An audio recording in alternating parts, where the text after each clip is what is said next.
Assalamualaikum warahmatullahi wabarakatuh. Saya Tasya Duyandari bersama teman saya Maharia Alfi dari kelompok 5. Di sini kami akan menjelaskan tentang siklus perolehan dan pembayaran beban dibayar di muka.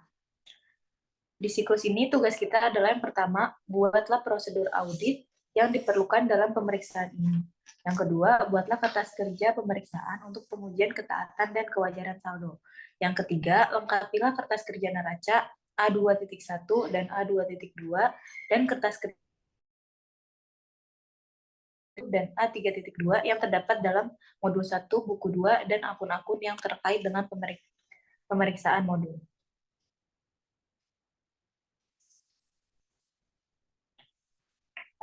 Yang selanjutnya, tujuan audit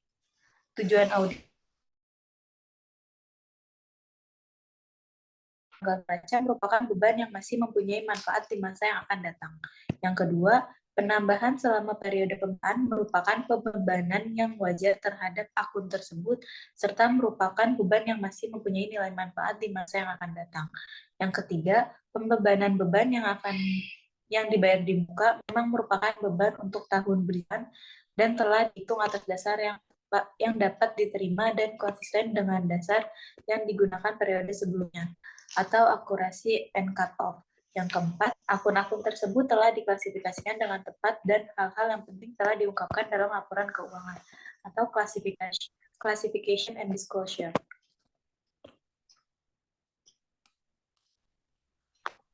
Selanjutnya di sini ada prosedur audit.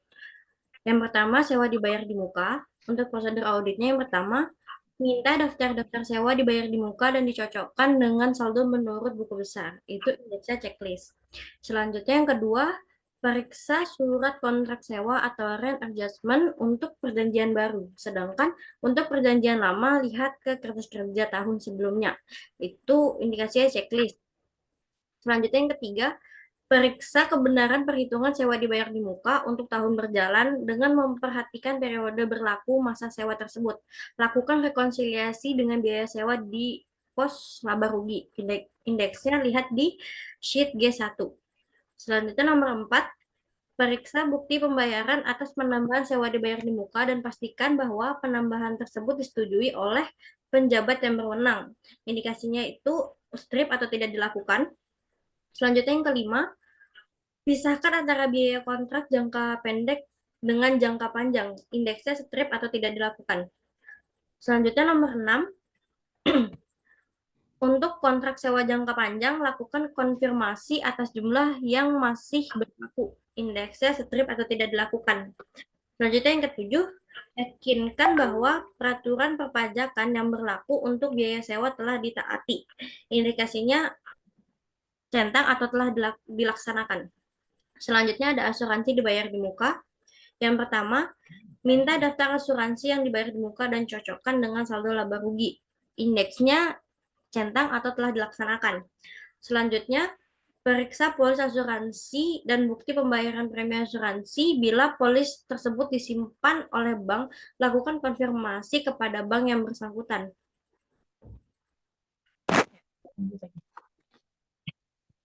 Ini indeksasinya di sheet G1. Selanjutnya, yang ketiga, periksa kebenaran perhitungan premi asuransi yang dibayar di muka dan biaya asuransi untuk tahun berjalan dengan memperhatikan periode berlaku polis asuransi tersebut. Indeksnya G1 dan telah dilaksanakan.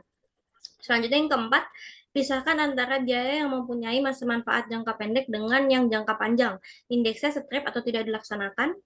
Dan selanjutnya, perhatikan kecukupan jumlah asuransi atas segala macam kerugian yang timbul. Hal ini harus dengan dihubungkan dengan pemeriksaan atas persediaan dan aset tetap. Jika pertanggungan asuransi tersebut tidak mencukupi, masukkan poin ini sebagai salah satu manajemen letter point. Indikasinya strip atau tidak terlaksanakan. Selanjutnya akan dilanjutkan oleh teman saya, Tasya. Selanjutnya itu ada pajak dibayar di muka. Yang pertama, mintalah daftar rincian pajak dibayar di muka yang meliputi jenis pajak PPh pasal 22, pasal 23, dan PPh pasal 25. Ini indeksnya checklist karena sudah dilakukan. Yang kedua, periksa bukti pemotongan dan bukti surat setoran pajak SPP, SSP serta tanggal penyetoran dan pelaporannya. Indeksnya checklist. Selanjutnya, cocokkan atas bukti pemotongan dan bukti surat setoran pajak dengan saldo di buku besar serta lakukan vouching. Indeksnya checklist. Yang keempat, lakukan rekonsiliasi antara total objek dengan tarif pajak. Misalnya, uang muka PPh pasal 23 sama dengan total pendapatan sewa tahunan berjalan dikali tarif pajaknya. Itu indeksnya strip. Yang selanjutnya itu ada pajak pertambahan nilai masukan. Yang pertama, minta daftar pajak pertambahan nilai masukan yang meliputi informasi tanggal faktur, nomor pokok wajib pajak NPWP, nomor pengusaha kena pajak NPKP, dasar pengenaan pajak DPP, dan besarnya PPN yang dipungut. Indeksnya checklist. Yang kedua, yakinkan bahwa semua pajak sesuai pajak masukan telah didukung dengan bukti pajak yang semua merupakan pajak masukan yang dapat dikreditkan sesuai dengan peraturan perpajakan. Indeksnya checklist. Yang ketiga, pastikan bahwa masukan tersebut dilaporkan, dikreditkan, serta secara teratur dalam SPT masa dan dikompensasikan dengan pajak keluaran. Indeksnya checklist. Apabila pajak keluaran lebih besar dari pajak masukan, pastikan bahwa kekurangan pembayaran tersebut telah dilunasi sesuai batas waktunya. Indeksnya checklist. Yang keempat, apabila ada perbedaan saldo neto pajak masukan, dikurangi pajak keluaran antara buku besar dengan SPT, masa pelajarilah sebab-sebab terutama untuk saldo per tanggal neraca atau laporan posisi keuangan. Indeksnya strip. Yang kelima, pelajari semua surat koresponden dengan kantor pajak, terutama dengan pembebanan permohonan restitusi karena kelebihan pembayaran pajak. Indeksnya minus atau strip. Pastikan apakah semua permohonan tersebut disetujui dan bila ada faktor pajak yang tidak disetujui oleh kantor pajak, dipelajari sebab-sebabnya. Indeksnya strip.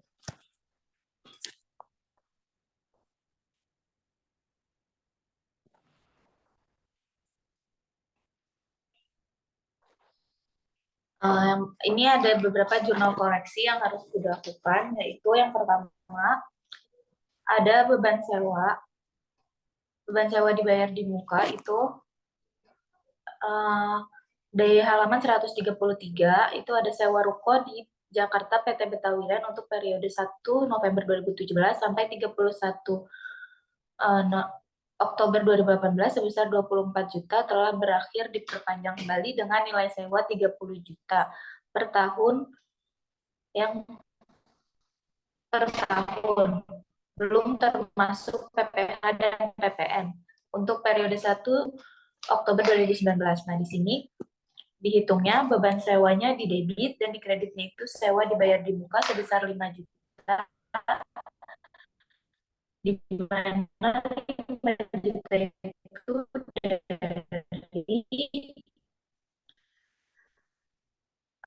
bulannya kan ini dimulai dua.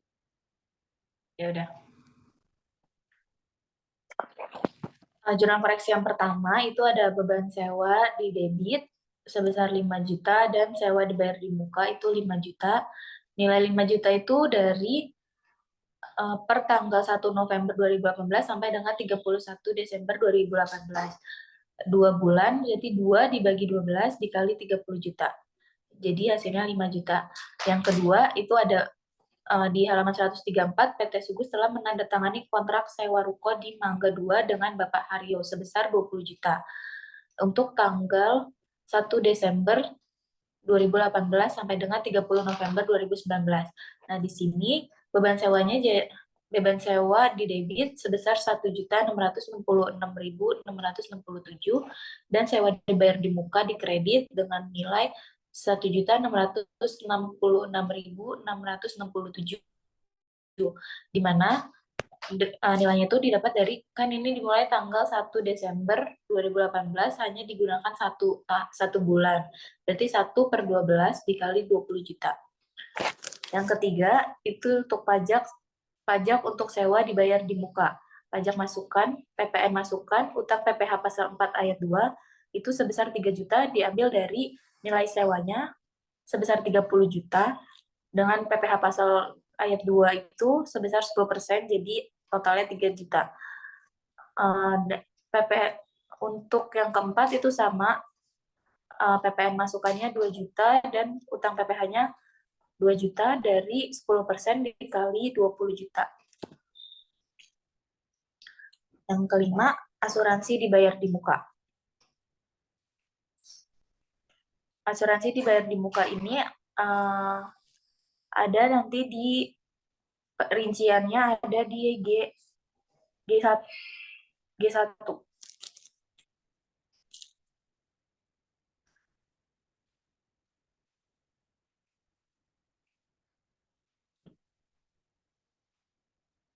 G2, G2. Nah, ini untuk perincian yang jurnal koreksi yang pertama tadi. Nah, itu kan di sini ada bangunan. Bangunan itu harganya 2 miliar. Nilai polisnya itu 2 miliar. Dan untuk premi yang dibayar itu 15 juta. Periodenya dari tanggal 1 April 2018 sampai 31 Maret 2019. Nah, itu untuk cara perhitungannya, kita lihat di 2018 digunakan berapa bulan. Di situ kan dari April, berarti 9 bulan. Dari April 9 bulan berarti caranya 9/12 dikali nilai premi yang dibayarkan. Jadi totalnya itu 11.250.000. Dan untuk yang perabotan dan peralatan kantor itu cara perhitungannya sama. Cuman tinggal kita bedakan dilihat dari periode yang berlangsung. Jadi setelah ditotal itu sebesar 19.300.000 masuk ke beban asuransi di sebelah debit dan asuransi dibayar di muka di sebelah kredit.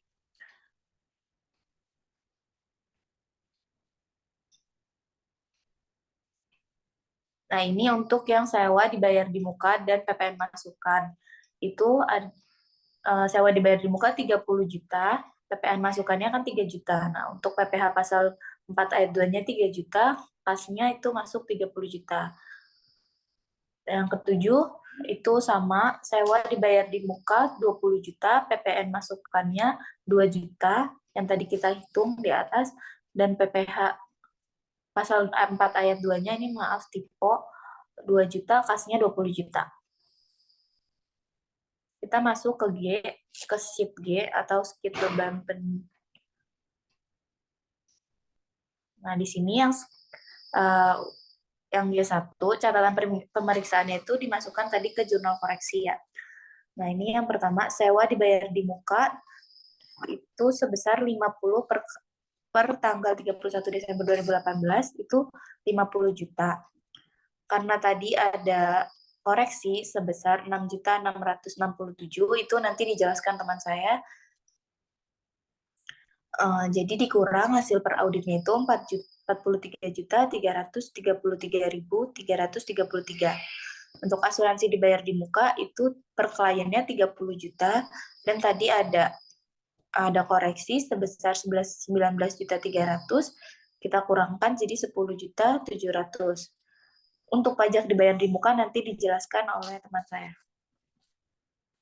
Nanti dimasukkan ke debit totalnya dan di total hasilnya per auditnya 548.283.333.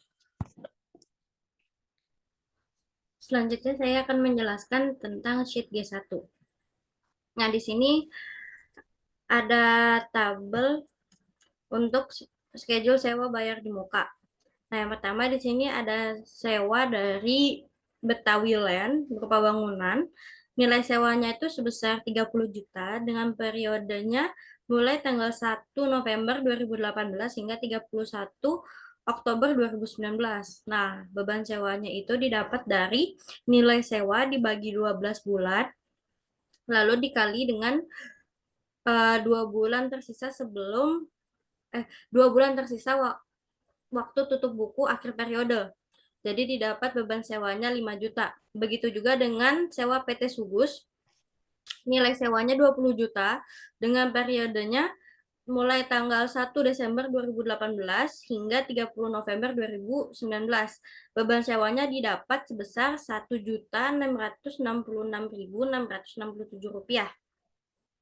Nah, ini didapat dari nilai sewa dibagi 12 bulan masa periodenya dikali dengan sisa periode 2019 yang akan berjalan yaitu 1 bulan. Lalu totalnya didapat Rp6.666.667. Nah, selanjutnya untuk G2, di sini ada schedule untuk asuransi dibayar di muka. Nah, yang pertama ada aset yang diasuransikan itu bangunan dengan nilai polisnya 2 juta, premi yang dibayarnya 15 juta dengan periode tanggal 1 April 2018 hingga 31 Maret 2019. Beban asuransinya itu sebesar Rp11.250.000. Didapat dari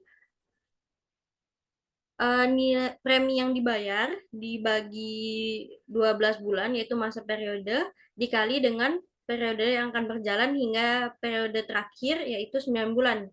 Didapat Rp11.250.000. Nah, begitu juga dengan perabotan dan peralatan kantor itu beban asuransinya didapat Rp900.000. Selanjutnya kendaraan bermotor beban asuransinya Rp1.750.000 dan persediaan sebesar Rp5.400.000.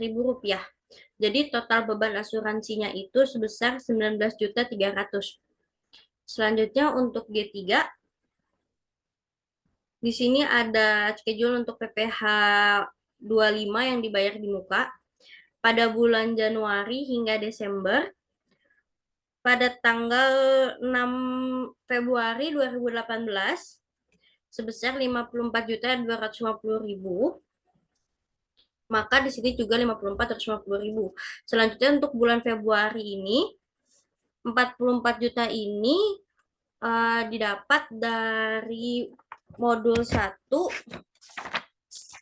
halaman 138 hingga 148 yaitu bukti penerimaan negara untuk penerimaan pajak. Di sini sebesar 44 juta sehingga ditambahkan dengan bulan Januari sehingga hasilnya 98.250.000.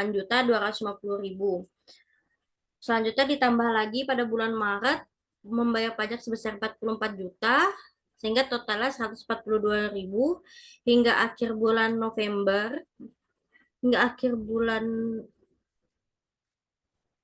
November sebesar 494.250.000.